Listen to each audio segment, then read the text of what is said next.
Well, I'm leaving the dry lake bed, heading back through Roswell and heading to better weather.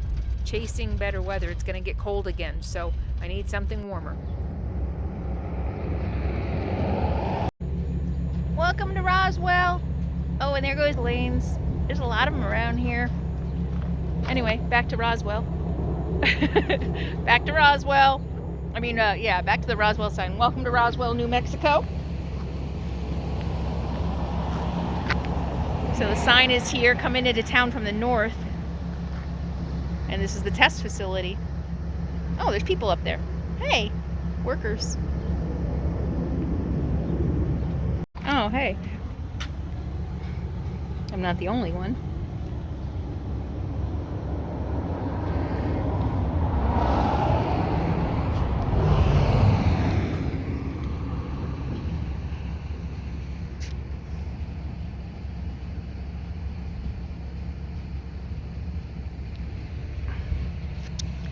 Mindful living and vegan. Who's that? I'll have to look them up. Commit poetry. What? Got to leave my calling card. Look at that. Who remembers the last time I left a sticker on a milestone for me, but also a milestone for lots of people? Who remembers the last time I did that on video?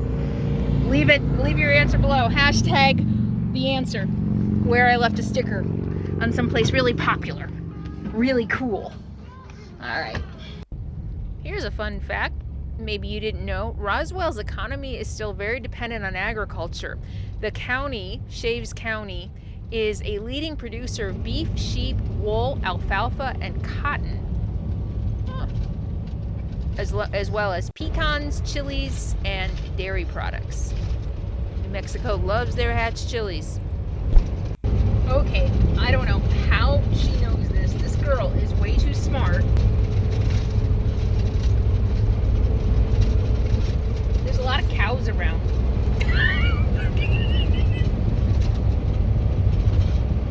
Look at the cows. How do you know what that means? How do you know what a cow is?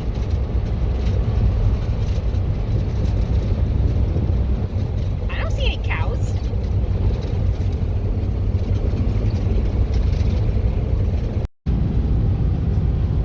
See the cowboy? Cowgirl? Cow person? Cowbay? Oh, and a dog. That's cool. And the first time I said it, before I turned on the camera, I was passing them, and I was like, oh, look at the cows. Oh, as I say, she got up and looked right at them. But she's just looking around now. Like, where? Where are they? But she looked right at them. I don't know how she knows what that word is. I don't know. She's so smart. Aren't you? You're just too smart.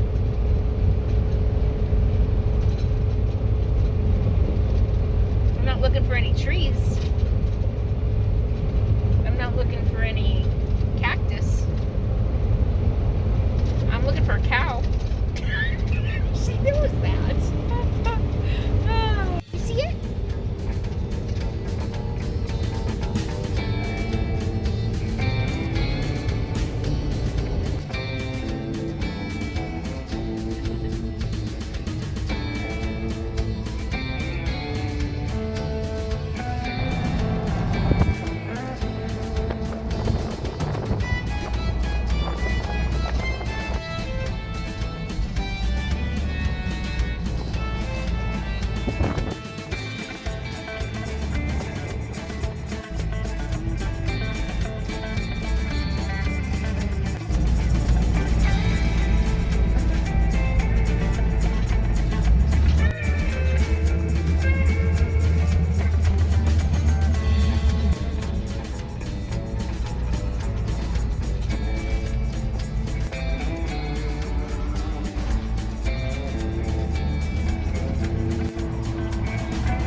All right. Well, these roads look pretty good, so I'm gonna mosey down here and see if I can find a place to camp. It looks peaceful, quiet, dispersed camping in a state park.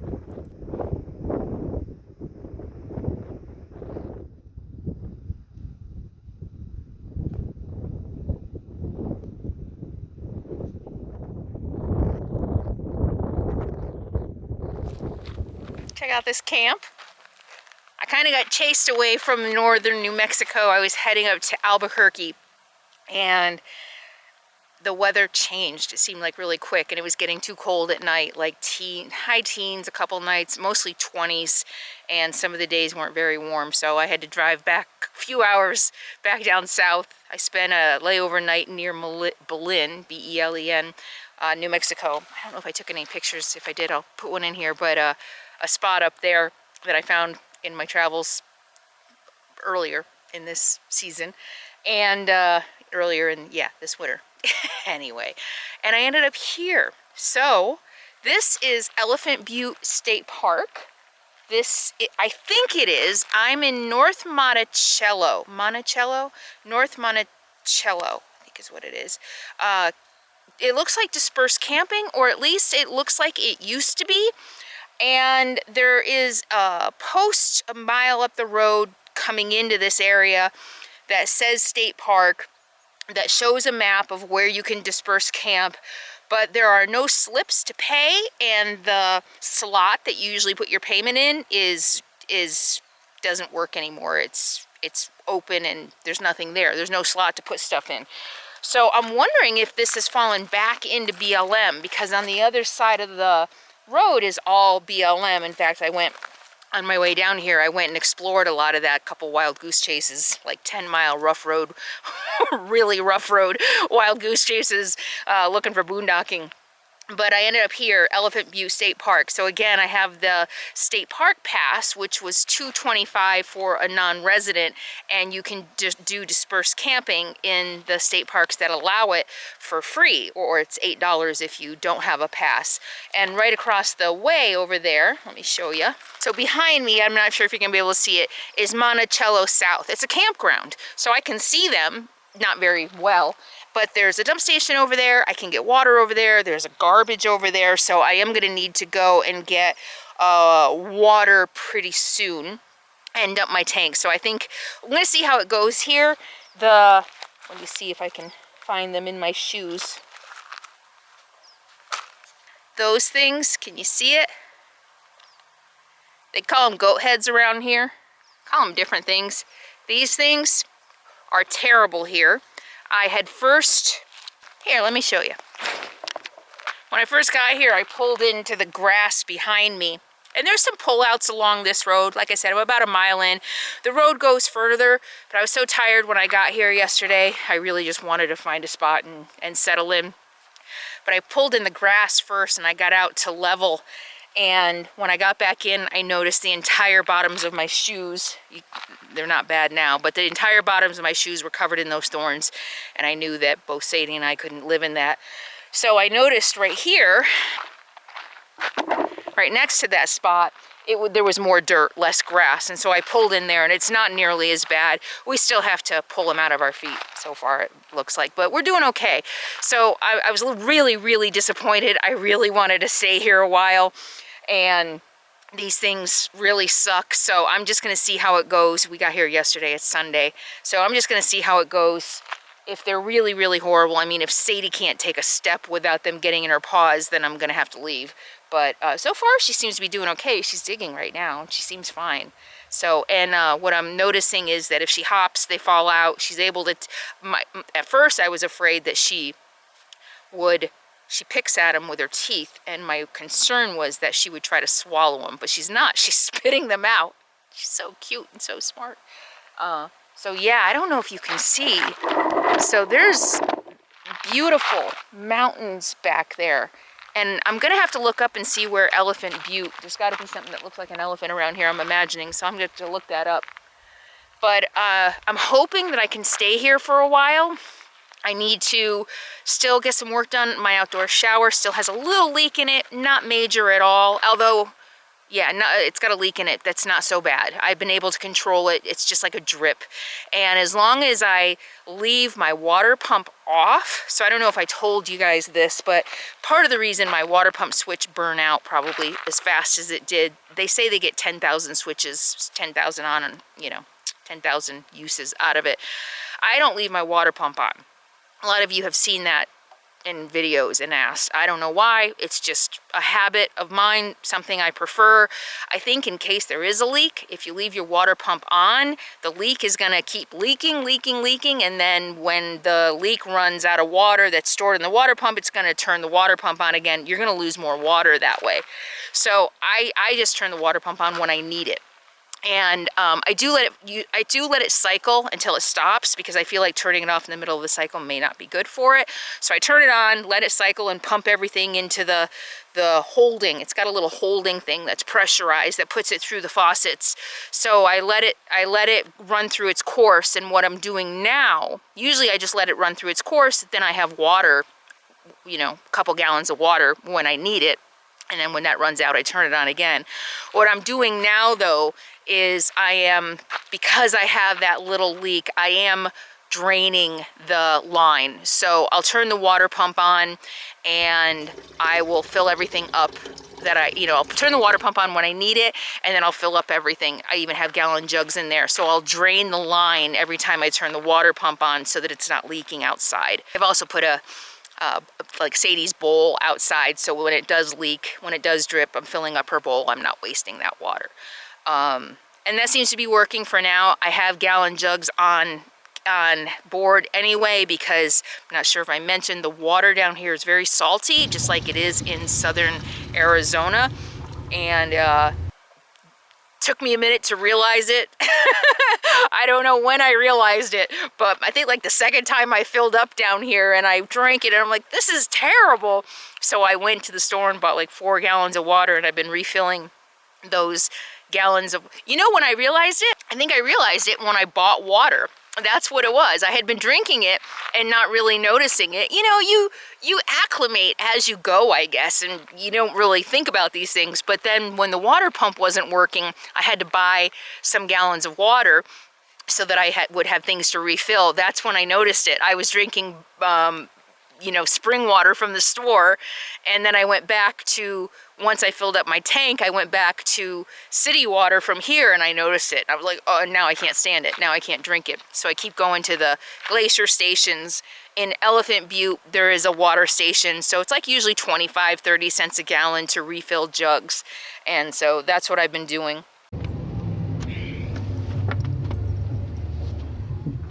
All right, so it's a good time to get some work done around the rig. I'm gonna hang new command strips out here to hang up my solar panel.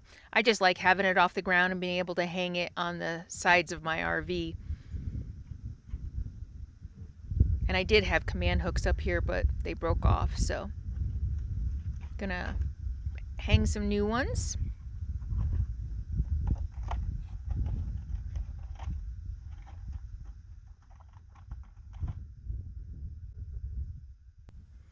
It took them a while to break off last time. They hang on pretty good, even in all the weather. I think they might have fallen off in the humidity. Everything falls off in the humidity. Everything falls off in the humidity, even super glue.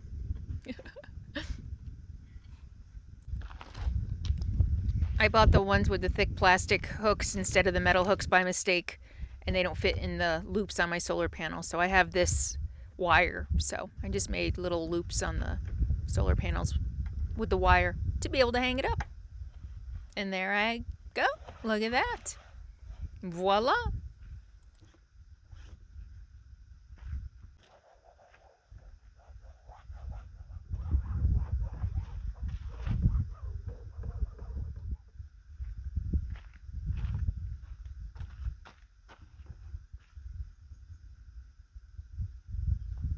So here's a tip for you.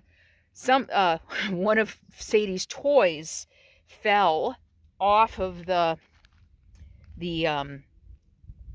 stacked up levelers in here. It fell behind here, so it was stuck, so I couldn't open. The latch wasn't working. One side was and the other side wasn't, and I didn't know why. I just, you know, these things are problematic anyway. Anybody who has any latches, you know they're problematic anyway. And I didn't know until I broke it open that, I think it was a Frisbee. No, it was her boomerang. Her new boomerang toy fell back here and prevented it from engaging. So yeah, there's a plastic, it's hard to explain, like it has a lip on it. It's a pointed thing and it's got a little lip on it, and it engages to catch onto the latch, and that's how it closes. I literally had to go in there with a screwdriver and pry them off and break them in order to get it open. And so I could replace them, but I'm not really sure I want to. It's a bungee cord, I know. I remember seeing people driving down the road a couple years ago with bungee cords holding their latches open, and I was like, yeah, too bad they have to do that, and now I have to do it. I mean, I could get it fixed, but you know, you wonder, is it worth it? It's about ego. That's the bottom line is, that's what it comes down to for me. It's about ego. And of course, then some of you challenge me when I get locals showing up in the middle of the night and questioning me. It's because of how I look, right? And I suppose there is some truth in that, you know, and that's just the way society is. And but I don't want to participate in that. I just don't want to participate in that ego-driven, everything has to look perfect, and I'm going to spend money to make everything look good, and that's just not who I am right now, right? So, I guess that means sometimes I'm going to get questioned going through borders a little bit more than I normally would, you know, like I did in Canada, or locals might come by and question me, and I don't know, maybe it's a lesson for them as well, that don't judge a book by its cover, right? Just because I look poor, which is really what it's about. It's about our society being, what's the poor prejudice against the poor. It's true. Think about it. We're prejudiced against the poor. And just because I don't want to spend the money to fix stuff doesn't mean I'm a bad person. It just means I don't want to spend the money to fix stuff. There's nothing wrong with the bungee cord. All right, let me get this finished. So I bought one of these. Well, for one thing, I'd have to put another hole. This would have to go on the side because there's no way to put it on the bottom. And it would only be able to go on one side. I think I'm better off with that strap than this. So I think I'm going to forget about this. Maybe I'll use this on my screen door. My screen door latch, that thing, the latch constantly breaks. I've had it fixed a couple of times. So in order to keep it closed, I have to rig stuffed bungee cords and all kinds of crazy stuff. Maybe I'll figure out a way to use this. Since the door is kind of soft, I wanted an eye hook with a bolt on the end to hold it in place because the other one's already starting to come loose. So I got this at Ace Hardware. And unfortunately, I'm going to have to drill a bigger hole. They didn't have any with bolts with a pointy end. I had to drill this hole anyway, so I'll just drill just a little bit bigger. Maybe not. Oh, maybe not. Actually, I didn't have to drill. Oh, just a little bit of pressure. Look at that. Let's see. Ha, nice. Look at that. Look at that. Nice. Okay, I'm gonna need a wrench. I wanted to show you. So I could replace this. These parts are, you can buy the parts, but I don't know what tool that is. You guys probably know. See, I don't know what tool that is. That's not anything I have. So the next step though is I need a latch for the bungee cord when I'm parked, because right now I just release the bungee cord and it just falls underneath the rig. So every time I want to relatch it, I have to get on my hands and knees to fish it out of there.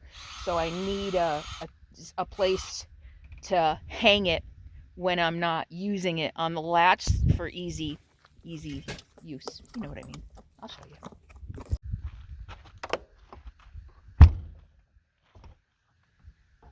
I could probably even put a padlock on it. I looked at padlocks, and I could. But the way I look at it, the only thing really worth anything in there is the generator. And if somebody needs to steal the generator, then they need the money more than I do. I can buy another one. That's the way I look at it. Goat head remover. And yeah, look, my step's working. Isn't that weird? It's been working for a while. What do you think? You're sick of the goat heads, huh? They're bad today for some reason. It's okay. Oh, I know.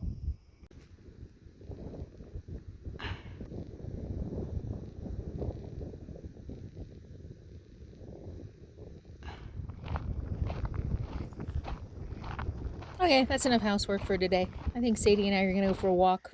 The river is down the way that feeds into Elephant Butte Reservoir, and it's a pretty walk. So let's go.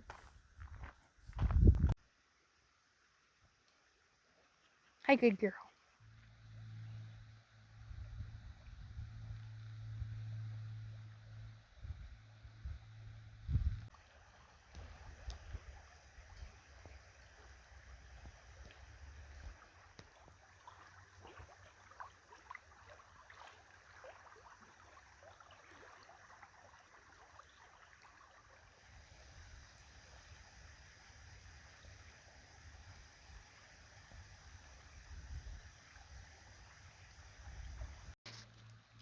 Sadie in the Rio Grande. I'm pretty sure this is the Rio Grande.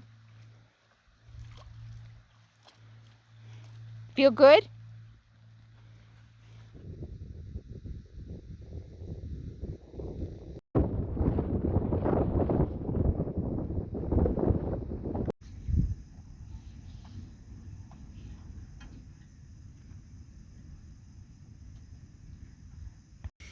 I bought some frozen vegetarian tamales. Last time I was at Whole Foods. I won't show them to you. They look funky. Anyway, I had a couple of them last night. I don't have a steamer, so they kind of fell apart and got icky. So I was like, what am I going to do with them today? Some of them got cooked. Some of them got half cooked. I'm going to make a casserole, like a Mexican fresh Mex casserole. And I'm going to put the last few tamales in the casserole. So I sauteed up the usual peppers, onions, garlic, a little bit of jalapeno, and I kind of caramelized it a little bit, not sweated it, and cooked that down a little bit, and then added the kidney beans. I just said I'll just do whatever beans I pull out of my cupboard first. It was kidney. And then I added salt and cumin. So, oh yeah, last night when I was making the jalapeno, those things, the corn things, I had some bottled, where is it? I bought some bottled, where is it? Oh, here it is. Some bottled enchilada sauce. So I was like, yeah, I can put enchilada sauce on tamales. Why not? So I sauteed this up with, because I wanted to get some veggies in there. So I sauteed it up with spinach. And I had a little bit of cauliflower left over. So I just threw the cauliflower in the pan, toasted it up a little bit. So this is going to be kind of like the base for the casserole. But it's kind of spicy and sweet. I wanted to kind of level it out a little bit. So I put a little salsa in with the beans and the peppers and stuff. We'll see how it tastes. And then, so I think they're done. So I'm going to just spread the parsnips on top. Mashed parsnips. Like mashed potatoes, only with parsnips. And then I'm going to lay the mixture that I made last night on top of that. I broke the tamales up. I don't know how they're going to go because they're supposed to be steamed.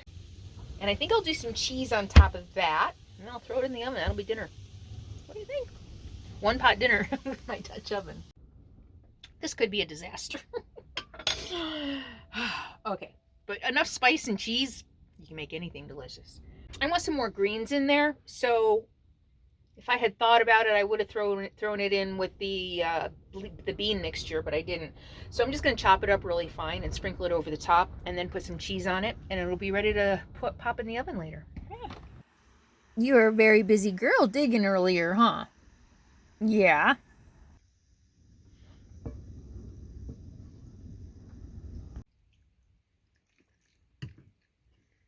That's really good. Squeeze some lime on it. I wish I had some cilantro, but it's fine without it. It's really good. All right, I'm going to eat dinner. What do you think? Just throwing stuff together again. W.